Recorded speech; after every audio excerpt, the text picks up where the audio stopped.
Hi, everybody. It's me, LaCicely Nicole.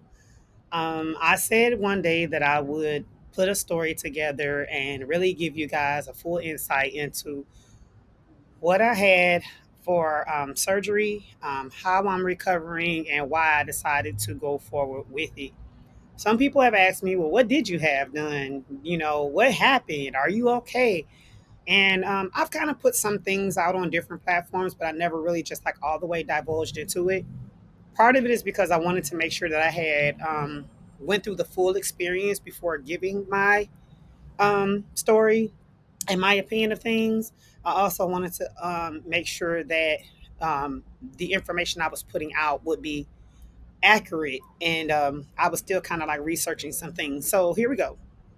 So in 2020, this is 5 years ago, about this same time, 5 years ago, I had a guy friend over my house, and we were just chit chatting and stuff like that. He was one of my neighbors. He was an older guy, and as it started to get later into the evening, it was kind of like time for him to go home. Right before he just was departing, I ended up getting like this really stabbing sensation in my belly.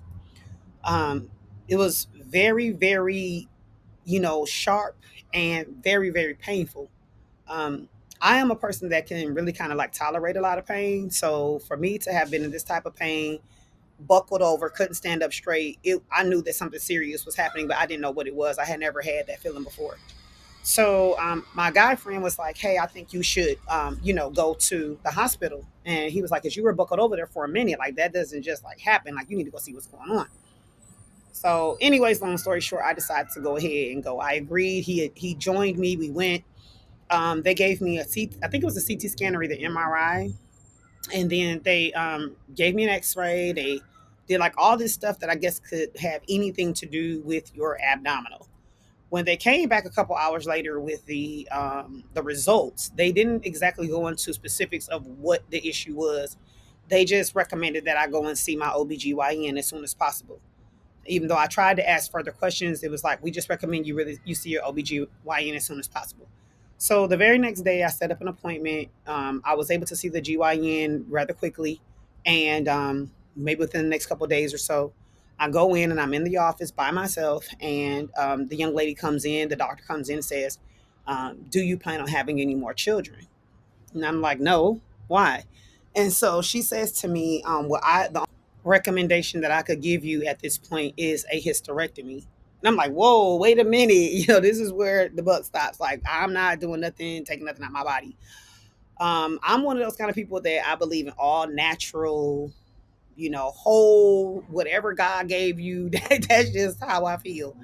That was nowhere near my mindset, nowhere near my mind. Wasn't considering it for the future. I wasn't one of those women that were like, "Oh, my period, this, that, and the other." Like, I didn't care nothing about that. I thought that was part of being a woman. So I just took whatever it came with. Um, and so I was kind of taken aback when she said something like the history. I'm like, what is going on? So years ago, when I was a young mom in my early 20s, my gynecologist then, who I had for many years, had told me that I had ovarian cyst. But he told me that they would never bother me. They should never bother me. But some years later, after having my second child in my late 20s, I had an IUD inserted to prevent pregnancy, further pregnancy. And it wasn't long after I had that inserted, maybe 6 months or so, it burst. My ovarian cyst actually burst, and I personally believe they say that it's not. I don't know if it's true or not, but I personally believe that the IUD, which was the Mirena at the time, it gave off a certain level of hormones that fed that cyst and caused it to erupt. That's just what I believe. I don't have no proof behind that. Anyway, he told me it would never bother me, and it never did until I got on the Mirena. So after that, I never took any more birth control ever. I was too afraid to try anything. Everything either messed with your hormones, it made you gain weight, or it was a threat to what I felt like was my ovarian cyst. I had never been told before that I had like fibroids or anything else. But now there was a doctor standing in front of me in a whole nother state where I live currently, and she was like, "You have fibroids, and they are small as sweet peas currently, but the problem is that some of them are lodged into your uterine wall." So I really didn't know what all of that meant at the time. But she immediately like wanted to set me up for surgery and all this and all that. I want to say it was right around this time of the year, if I had to guess. And they were not allowing anyone due to COVID coming. They were not allowing like surgeries that were not like life threatening or absolutely necessary at the time, which gave me some time to research some things. So I started calling friends like, hey, have y'all ever had this? Have y'all ever had fibroids? Have y'all ever had a hysterectomy? Like, I was asking so many questions. I was doing my research. As I was doing my research, I found that a lot of the things that people said that they were going through or experiencing from fibroids, I was not experiencing any of those things. So I was still like, kind of like, nah, I don't know about doing a whole hysterectomy because I'm not having the heavy bleeds. I'm not having the this and the that and the this. And it just didn't seem like it was serious enough for me to just go straight to a hysterectomy. So, long story short, I decided to not do that. And then I got a second opinion, and that second opinion told me that they were small as sweet peas. That person didn't understand why I was given the option of a hysterectomy for, I don't know how many there were, but she was saying for how small they were, and also that I wasn't having experienced any other issues. So that was like 2020, 2021, right? Fast forward, I moved from that city to where I live now, and I now have a new doctor, and I've been seeing that doctor for quite some time now. And so I never mentioned this to the doctor. I just wanted to know what this doctor thought, what they, whatever. I wasn't having any more problems. All of a sudden, in like 2023, I think late 2023, my cycle started getting heavier. I started experiencing pain. I mean, severe pain, not regular cramps, because I had cramps when I was younger and different things. I know what regular menstrual cramps feel like. This was like something ridiculous. In some cases, that I could take medication and it wouldn't even touch the spot where I was hurting at. So, so that doctor, she recommended that I have a myomectomy done to remove what they could, and also I had a DNC. I had that done in September of 2024. Due to all of the issues I was having, the increased menstrual bleeds, the pain, I also had becoming, I wouldn't say severely anemic, but I was anemic. I would have to constantly take naps, and I was always tired. My eyes are already kind of like have these natural bags. They started to get dark. Um, I could never get enough hydration. It was just like a lot going on. And so after I had that surgery in September, I was like, oh, I feel great. My energy's back. And I don't know if it what it did or what it was, but it lasted for like 3 months. I didn't have, the pain. I didn't have the crazy bleeds. And then all of a sudden, right at the top of the year, it started again. And with every month, everything just kind of increased. So I was like, you know what? I'm over it. I cannot keep doing this. This is, I mean, crippling pain that even medication sometimes wouldn't even fix.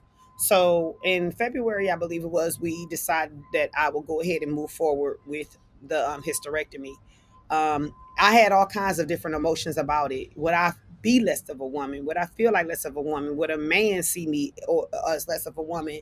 Not that I was in my childbearing years, but I just felt like in the beginning, like what I feel like I was not a whole woman if I decided to do this, and I didn't know how it would impact me mentally or physically. I continued to do more research all the way up until literally the day before it was time for me to have the surgery. So I was supposed to have the surgery May the 6th, but I caught COVID and it was delayed to June the 2nd. So I had the surgery June the 2nd. I am post-op day number 9. I feel great. I don't regret my decision.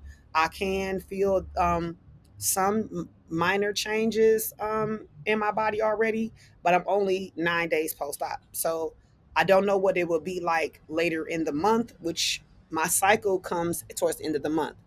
Since I have a hysterectomy now, I will no longer have a cycle, but I still have my ovaries, and I still can ovulate and all of that. There were times where, I had pelvic pain.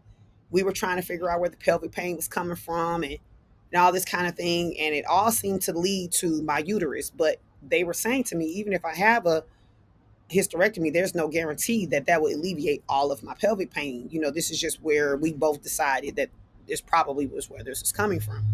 But sometimes I felt like I was having pain during ovulation. So until I started going through this ovulating period, or until I start hitting that part where my cycle would come, even though there's not technically anything there to release, I won't know for sure if, I guess, everything has been cured, so to speak. But I feel great. I even seemed like my stomach even flattened a little bit after I had this surgery. I'm not feeling any kind of emotional way about having it. I mean, honestly, right now, I feel great.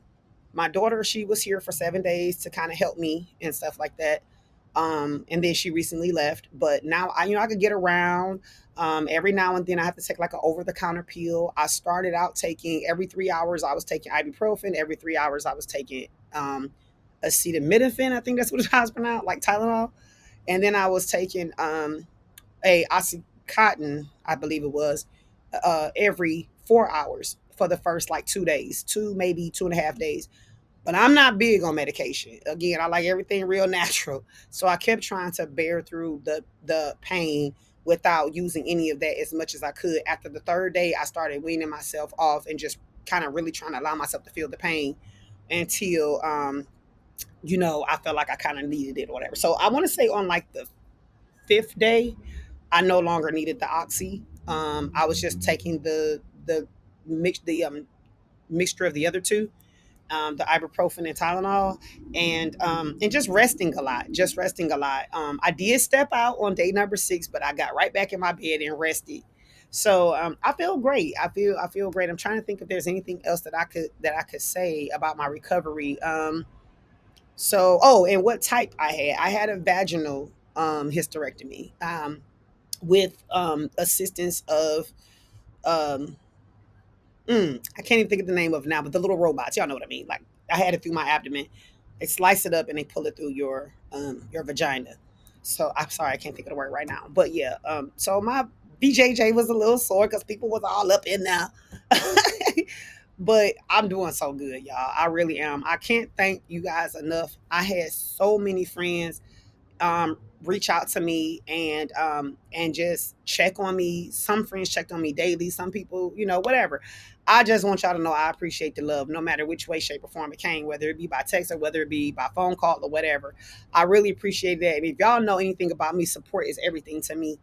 Because sometimes you never know what somebody's mentally going through. Even with things like this, like I'm fine right now, but like, what if I wasn't? What if it really did take that toll on me and I felt like less than a woman, or I was depressed or anything? You guys kind of like helped me to, if I was going to feel it, I don't feel it. You know what I'm saying? You guys really helped me um, just kind of recover, keep my mind off of certain things and everything. So I really, really, really appreciate it. And just for the record, I do not feel like less than a woman. So that's my story. If you guys have any questions, feel free to hit me up, inbox me, leave a comment. I truly do not mind sharing. I hope I gave you some valuable information if you are facing this, if you are thinking about facing this. If you've had some of the myomectomy or ablation or D and C, any of those things, and those things didn't work, and this was your last resort, hopefully, this video will help you to just kind of, weigh your options. All right. So y'all have a great day and thanks for listening. Share, like, send to a friend. You never know who might need to hear it. All right. Peace.